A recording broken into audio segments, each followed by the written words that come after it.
Hello दोस्तों, आपको स्वागत करता हूं तोरंग इलेक्ट्रॉनिक्स चैनल में। तो दोस्तों, आज ये वीडियो के अंदर आपको दिखाऊंगा ईगो टीवी ऑन नहीं हो रहा है। मान लो बहुत टेक्नीशियन ये पोजीशन दर का अंदर जो गलती करके जो बताता है कि टीवी डेट है। तो दोस्तों, डेट टीवी मतलब क्या है और स्टैंड बाई मतलब क्या है, ये भी ठीक से आइडेंटिफाई करना पड़ेगा। तो चलिए मैं स्टेप बाय स्टेप आपको दिखाऊंगा कि ये डेट है कि ये स्टैंड बाई मोड पर है। और डेट मतलब उसका अंदर सप्लाई नहीं जाएगा, इंडिकेटर नहीं ऑन होगा, इस तरह बहुत कुछ देखा जाता है। और स्टैंड बाई मतलब उसका अंदर सप्लाई जा रहा है और वो टीवी ऑन नहीं हो रहा है, ये भी स्टैंड बाई प्रॉब्लम हो सकता है। तो चलिए ये टीवी का सिम्टम किस तरह देखा जाता है, आपको स्टेप बाय स्टेप सब कुछ दिखाऊंगा और कैसे रिपेयर किया जाता है आपको ये वीडियो के अंदर दिखाऊंगा। तो दोस्तों, ये टीवी पार्टी मेरा पास लेके आया शॉप के अंदर। चलिए मैं आपको दिखाता हूँ। तो दोस्तों देखिए, ये ईगो टीवी है। तो ये टीवी आपका सामने मैं सप्लाई देके दिखाता हूँ, ठीक है। इसका प्रॉब्लम किस तरह आता है, ठीक है। तो फर्स्ट टाइम मैं सीरीज लाइन से देखिए मैं सप्लाई दे देता हूँ। देखिए सीरीज बल्ब ग्लो हो जाता है, मतलब इसका अंदर सप्लाई जा रहा है। तो ये डेड सेट नहीं है, ठीक है, बट ये ऑन नहीं हो रहा है। तो इसका ये जो सिम्टम, इसका इंडिकेटर जल रहा है। तो इसको स्टैंड बाई से एक बार ऑन करके देखना पड़ेगा। तो रिमोट से भी स्टैंड बाई ऑन कर सकते हो, बॉटम से भी कर सकते हो। मैं अलग अलग सभी बॉटम पुश कर दिया, तब भी टीवी ऑन नहीं हो रहा है। तो पार्टी का ये टीवी का रिमोट नहीं है। तो इसका मॉडल नंबर क्या है दिखाता हूँ। बैक कवर का पीछे इसका मॉडल नंबर लिखा है, आप अच्छा करके देखिए, मैं दिखाता हूँ।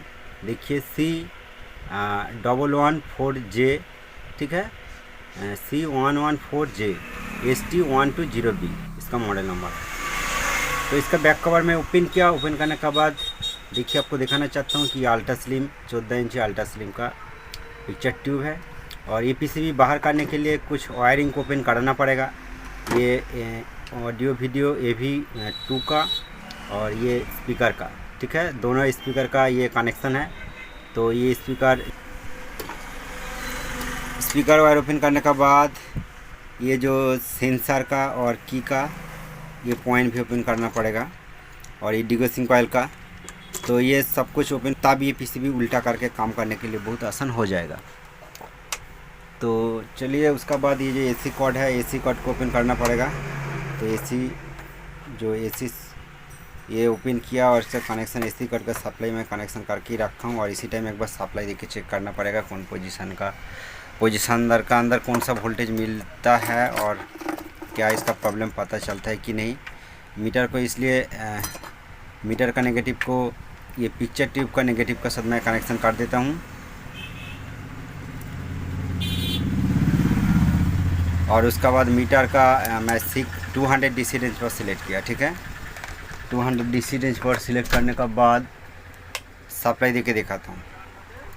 फर्स्ट क्या चेक करूँगा कि 110 वोल्ट जो EST सप्लाई कितना आ रहा है। मीटर पर फॉलो कीजिए, 65 वोल्ट EST सप्लाई। तो ये 110 वोल्ट का सप्लाई लाइन है, तो 65 वोल्ट तो ठीक है, कोई बात नहीं। चॉपर से जो अलग अलग वोल्टेज और आउटपुट होता है वो भी एक बार चेक करके देखना पड़ेगा। उसका बाद ये 65 वोल्ट लाइन का, मतलब 110 वोल्ट लाइन का।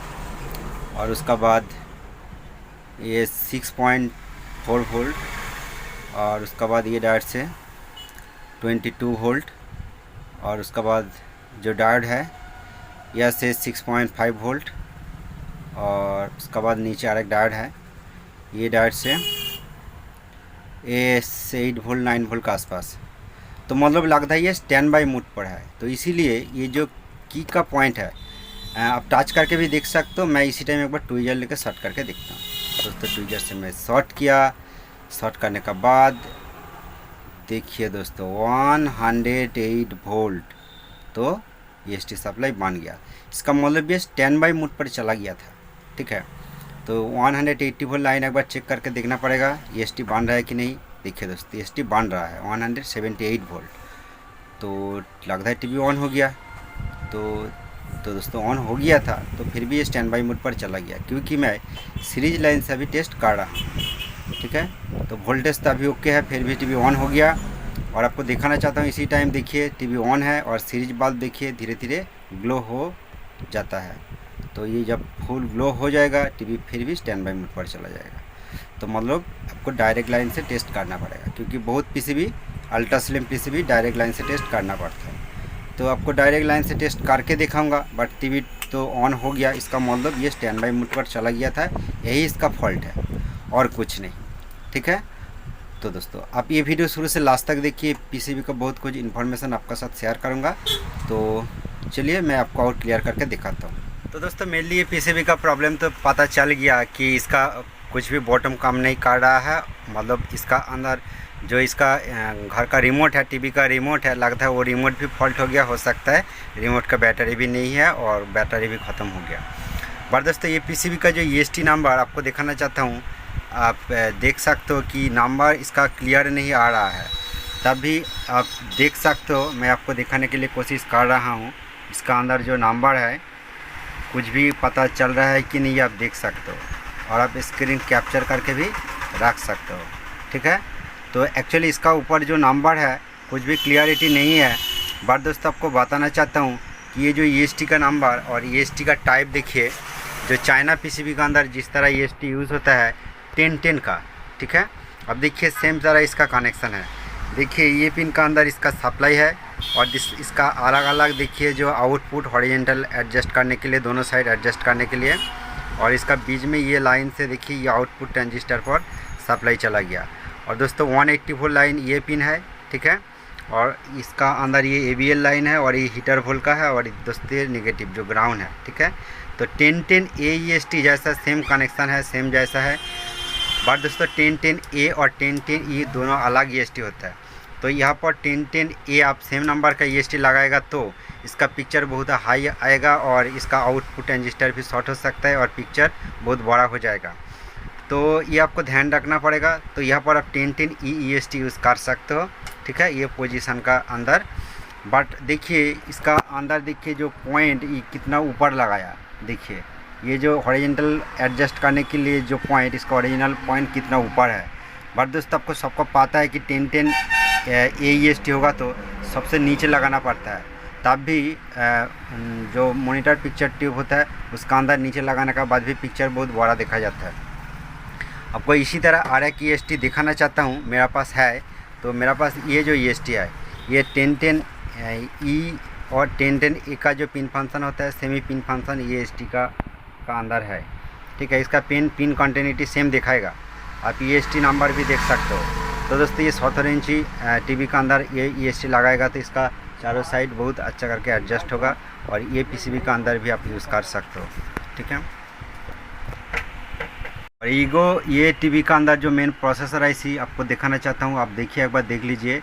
ये ईगो टीवी का main processor IC number TDA TP1105PS/V3/3/AS9। ठीक है, इसका मेन प्रोसेसर IC नंबर। ठीक है, और उसके बाद ये साइड साउंड IC है। और क्या दिखाऊंगा, इसका वर्टिकल IC देखिए, इसका वर्टिकल IC 7, चलिए मैं आपको दिखाता हूँ, 78040B इसका वर्टिकल IC है। ठीक है दोस्तों, तो ये छोटा सा ये कॉइल होगा तो अल्ट्रा स्लिम का, तो तब भी इसी तरह IC चल जाता है। ठीक है दोस्तों, तो ये पीसीबी का अधिकतर जो मेन फॉल्ट अधिक देखा जाता है, जो कंपनी से जो इसका कैपेसिटर आता है, देखिए इसका सब कैपेसिटर चेंज हो गया। इसका जो अलग अलग चॉपर से जो वोल्टेज आउटपुट देता है, ये लाइन का अंदर अधिकतर जो कैपेसिटर देखा जाता है सभी खुला हुआ मिलता है और कभी कभी टीवी ऑन होता है, कभी कभी टीवी ऑन नहीं होता है। इसी तरह फॉल्ट ये कैपेसिटर से देखा जाता है। पहले से ये कैपेसिटर सब चेंज हो गया। ठीक है दोस्तों, यहाँ पर सभी 35 वोल्ट का कैपेसिटर है और 1000 माइक्रोफैराड का। ठीक है, तो दोस्तों इसी टाइम फाइनल टेस्ट करना पड़ेगा। तो चलिए मैं डायरेक्ट लाइन से सप्लाई दे देता हूँ। सप्लाई देने के बाद एक बार देखना पड़ेगा कि ये फिर भी स्टैंड बाई मोड पर चला जाता है कि नहीं और स्टैंड बाई से ऑन होता है कि नहीं। तो दोस्तों फाइनल टेस्ट देखिए दोस्तों, ये स्टैंड बाई से ऑन हो गया। या हर टाइम स्टैंड बाई से बार बार ऑन करने का ज़रूरत नहीं पड़ेगा, एक बार जब स्टैंड बाई से ऑन हो जाता है।